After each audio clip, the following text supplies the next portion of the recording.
Hey there, legging lovers! Welcome to Leggings and Me, the podcast that dives deep into the stretchy, form-fitting fabric that's taken over our wardrobes and lives. I'm your host, Sarah, and I'm here to explore the wild, wonderful, and sometimes weird world of leggings. From the constant struggle to make them look professional for work to the dreaded camel toe situation, we'll cover it all. But despite the occasional betrayal, we just can't quit our leggings because when they're good, they're so good. So grab your favorite pair, settle in, and let's stretch the limits of fashion together. Trust me, it's going to be a wild ride. Welcome back to Leggings and Me, the podcast that celebrates all things stretchy, comfortable, and empowering. I'm your host, Sarah, and today we're tackling a topic that's been on my mind a lot lately, the politics of leggings. Now, I know what you might be thinking. Sarah, what the heck do politics have to do with leggings? I just want to wear my comfy pants in peace. And I hear you. But bear with me, because I promise this is going to be a fascinating and important conversation. You see, as much as we might like to think of leggings as just another piece of clothing, the truth is that they're so much more than that. Leggings have become a symbol of everything from body positivity to female empowerment to social justice. And whether we realize it or not, the way we wear them and the way society reacts to them says a lot about our values and beliefs. So today, we're going to unpack some of the political and cultural baggage that comes with our favorite stretchy pants.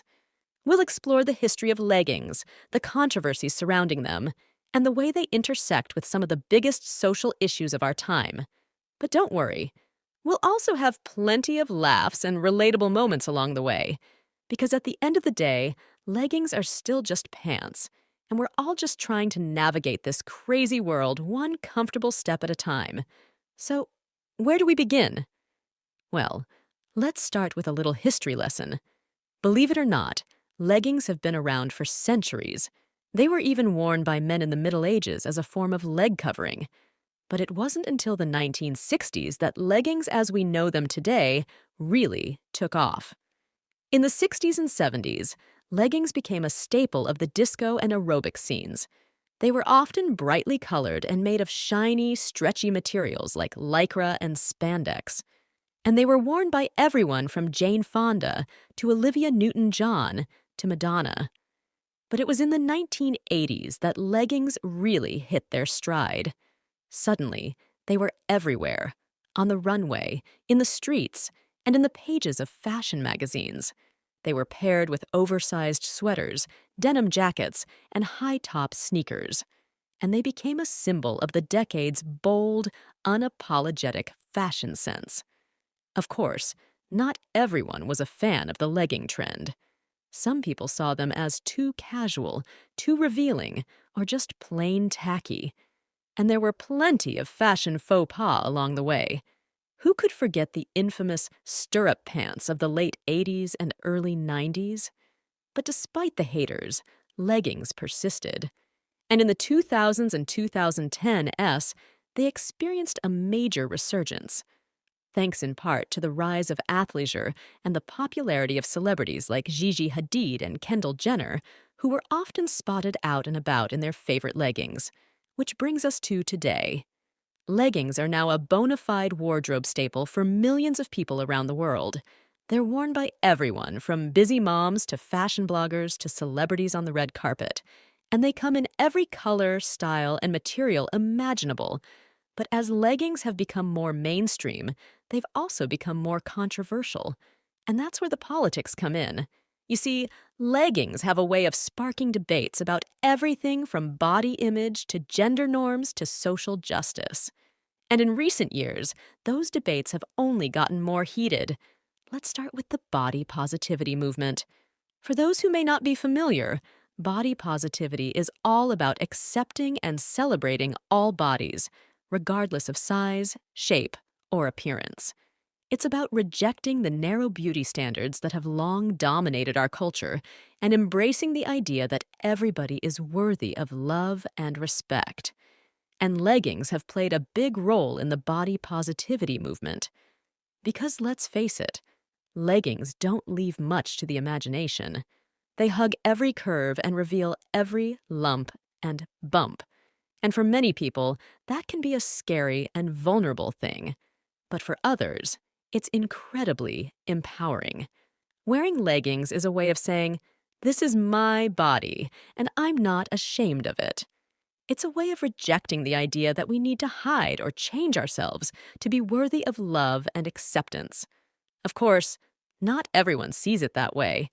There are still plenty of people out there who believe that leggings are inappropriate or immodest, especially when worn in certain settings like school or the workplace. And there have been countless stories in the news about women being shamed or even punished for wearing leggings in public. But to me, that just highlights the double standards and sexist attitudes that still pervade our society. Because let's be real, no one is policing men's clothing choices in the same way. No one is telling guys that they can't wear sweatpants or basketball shorts in public. But when a woman wears leggings, suddenly it's a big deal. And that brings me to another important point: the intersection of leggings and feminism. Because at its core, the debate over leggings is really a debate about women's bodily autonomy and the right to dress how we want without fear of judgment or harassment. For too long, women's bodies have been policed and controlled by society. We've been told what to wear, how to look, and how to behave in order to be considered acceptable or respectable. And when we don't conform to those narrow standards, we're often shamed, blamed, or even attacked. But the rise of leggings and other forms of comfortable, casual clothing has been a way for women to push back against those oppressive norms. By wearing what makes us feel good, regardless of what society tells us is appropriate, we're asserting our right to bodily autonomy and self-expression. And that's a deeply feminist act.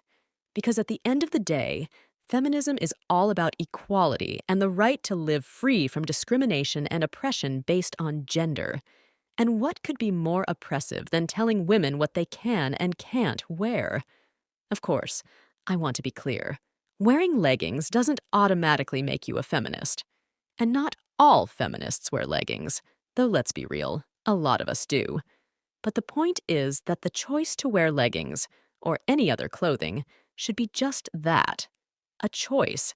Not a requirement, not a statement, but a personal decision based on what makes you feel comfortable and confident. And that brings me to the social justice piece of the leggings debate. Because as much as leggings are a personal choice, they're also deeply connected to larger issues of race, class, and privilege. Think about it.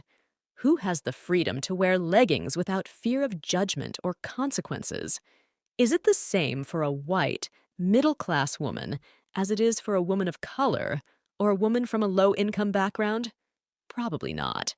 There have been countless stories in the news about Black women and girls being punished or even arrested for wearing leggings in school or in public. And that's not a coincidence. It's a reflection of the deeply ingrained racism and classism that still exists in our society. When we talk about the politics of leggings, we can't ignore the fact that not everyone has the same level of privilege when it comes to dress codes and societal expectations.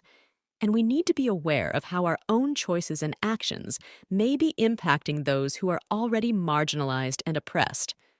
But at the same time, I don't want to suggest that leggings are somehow a frivolous or unimportant issue. Because the truth is, the way we dress is deeply personal and meaningful. And for many people, leggings are more than just a fashion choice. They're a form of self-care, a way to feel comfortable and confident in their own skin. I know for me personally, leggings have been a lifeline during some of the toughest times in my life. When I was struggling with body image issues or dealing with stress and anxiety, putting on a pair of soft, stretchy leggings was like giving myself a little hug. It was a way to show myself kindness and compassion, even when the world felt harsh and unforgiving. And I know I'm not alone in that. So many of the women I've talked to have shared similar stories about how leggings have helped them feel more at home in their bodies and their lives. And that's a beautiful and powerful thing. So, where does that leave us? Well, I think it leaves us with a lot to think about. Because the politics of leggings are complex and multifaceted, and there are no easy answers. But I do know this. At the end of the day, we all deserve to feel comfortable, confident, and respected in our own skin. And if leggings help us do that, then I say, rock on. Of course, that doesn't mean we should ignore the larger issues at play. We still need to be aware of the way our choices impact others, and we need to continue fighting for a world where everyone has the same level of bodily autonomy and freedom of expression. But we also need to give ourselves permission to embrace what makes us feel good, even if it doesn't fit into someone else's idea of what's acceptable or appropriate. Because life is too short to spend it worrying about what other people think of our pants. So, my fellow legging lovers, I want to leave you with this. Wear your leggings with pride. Wear them because they make you feel good, not because you're trying to make a statement or fit into someone else's mold. And if anyone gives you grief about your leggings, just remember, you are a strong, powerful, beautiful person, and you don't owe anyone an explanation or apology for your fashion choices. Keep rocking those leggings, keep supporting and uplifting each other, and keep fighting for a world where everyone can feel comfortable and confident in their own skin. And if you ever need a reminder of just how amazing you are, just take a look in the mirror and give yourself a little wink. Because you, my friend, are a legging legend, and don't you ever forget it. All right, legging lovers, that's all I've got for you today. I know this was a heavy topic, but I hope it gave you some food for thought and maybe even a little inspiration. Remember, the politics of leggings are just one small part of a much larger conversation about body positivity, feminism, and social justice. And we all have a role to play in creating a more inclusive, accepting, and equitable world. So, keep having these tough conversations, keep supporting and uplifting each other, and keep being the amazing, one-of-a-kind person that you are. And if you ever want to chat more about leggings, life, or anything in between, you know where to find me. Send me a message, leave a comment, or send me an email. I always love hearing from you. Until next time, I'm Sarah, and this has been Leggings and Me. Remember, you are beautiful, you are worthy, and you are a legging legend. Keep shining, keep stretching, and keep spreading the love.